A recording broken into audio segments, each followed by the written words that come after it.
Bismillahirrahmanirrahim. Assalamualaikum warahmatullahi wabarakatuh.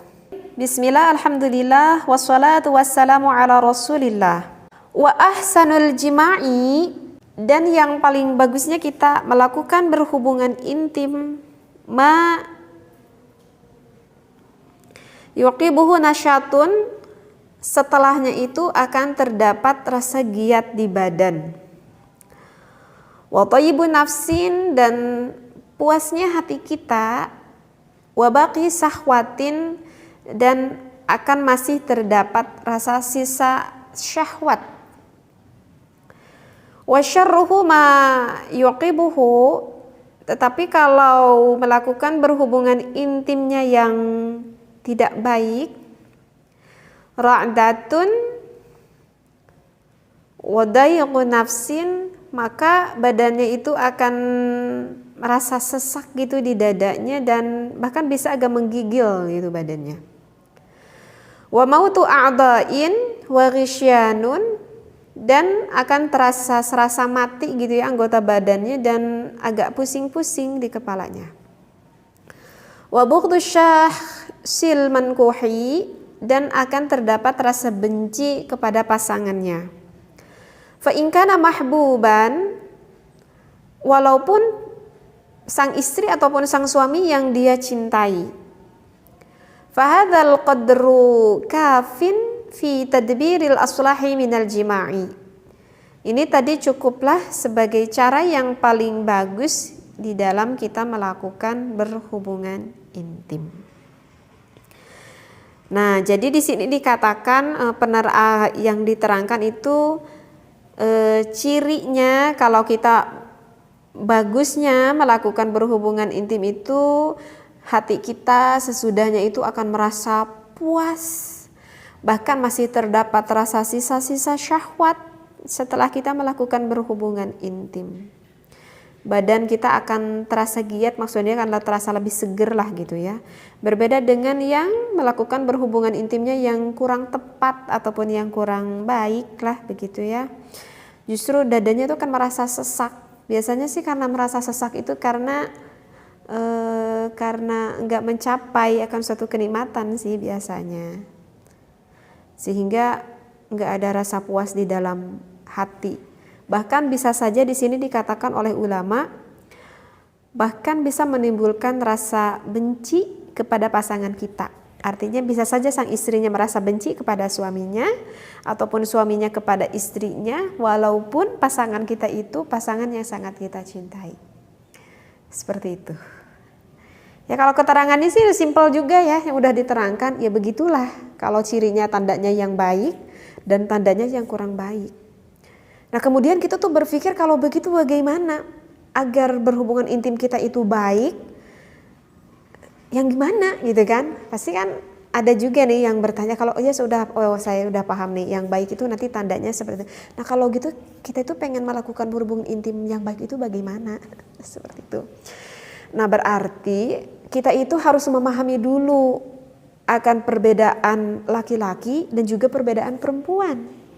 Karena kan kita melakukan berhubungan intim antara suami dan juga istri.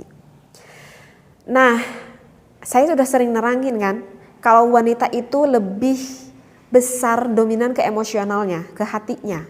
Sedangkan kalau laki-laki itu lebih besar dominan ke akalnya, gitu ya. Berarti itu udah beda.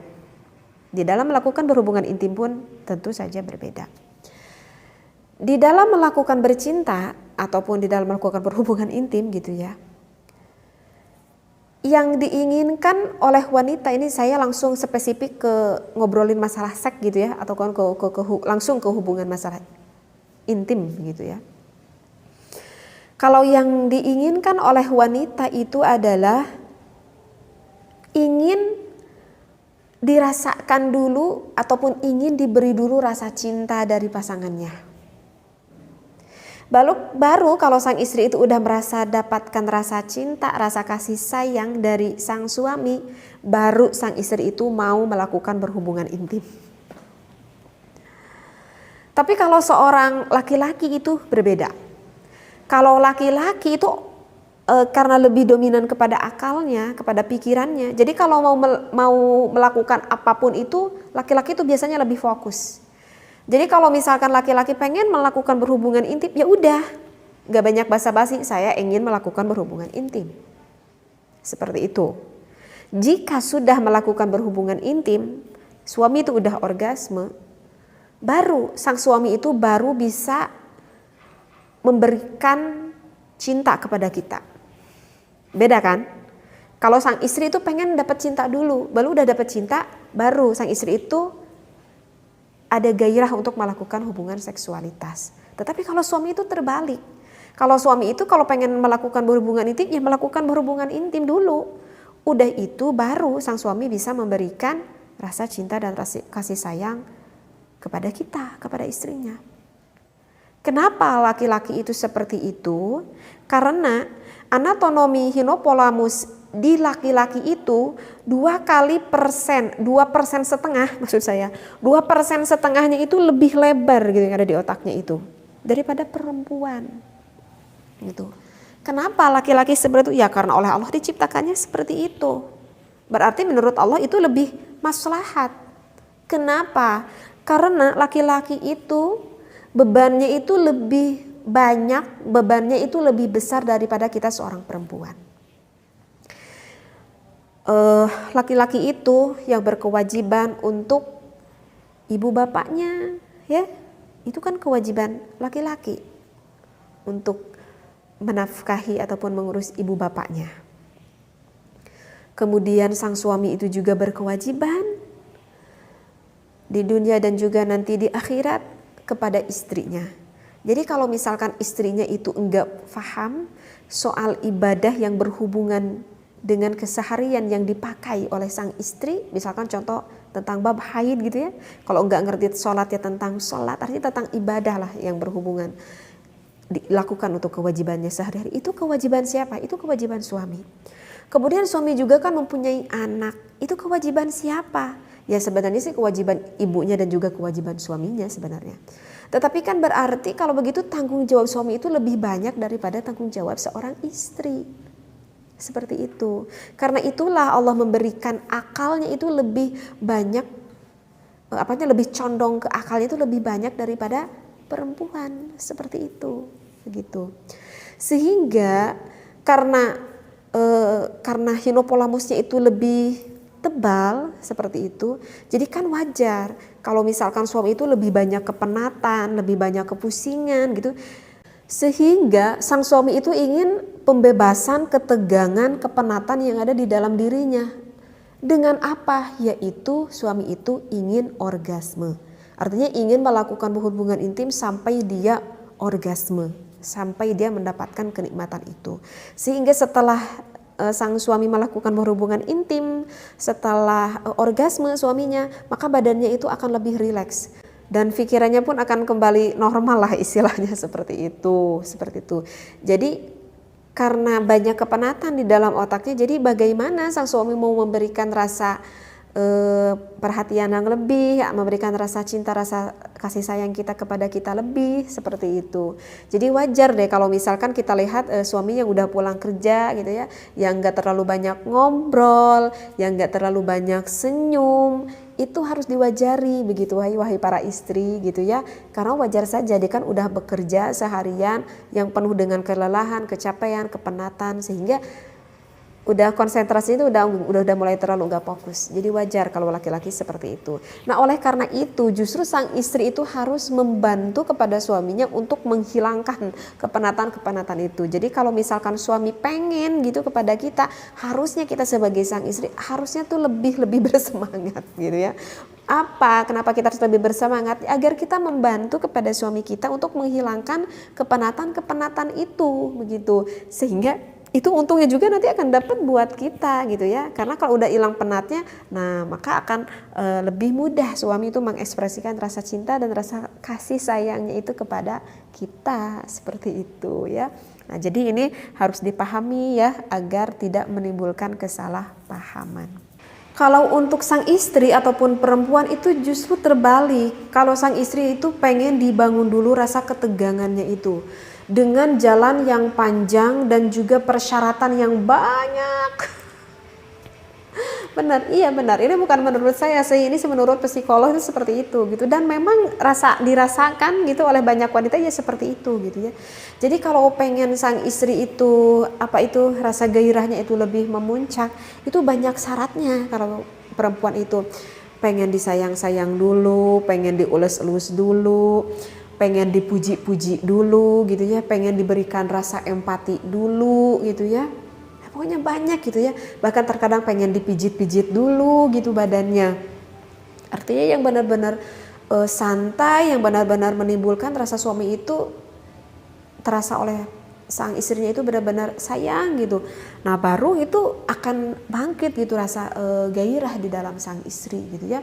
Jadi kalau misalkan merayu itu gak apa-apa, sang istri digombalin gitu ya sama suaminya, walaupun digombalin itu senang-senang aja gitu ya, dipuji-puji senang-senang aja gitu ya. Bahkan misalkan ada ngegombal sambil sedikit nyanyian gitu ya, sang suaminya itu istri tuh akan senang seperti itu.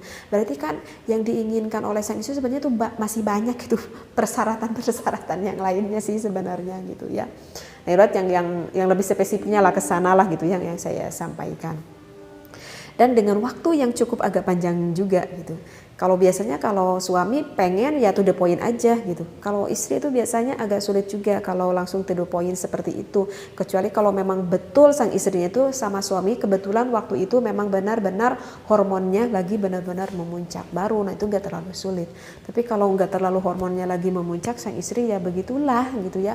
Harus ada usaha yang lebih keras gitu ya. Kalau pengen nanti berhubungan intimnya itu berkualitas seperti itu. Nah, jadi begitulah kalau yang diinginkan sang istri gitu, beda sama sang suami. Kalau untuk merangsang suami itu mudah banget gitu ya, mudah banget.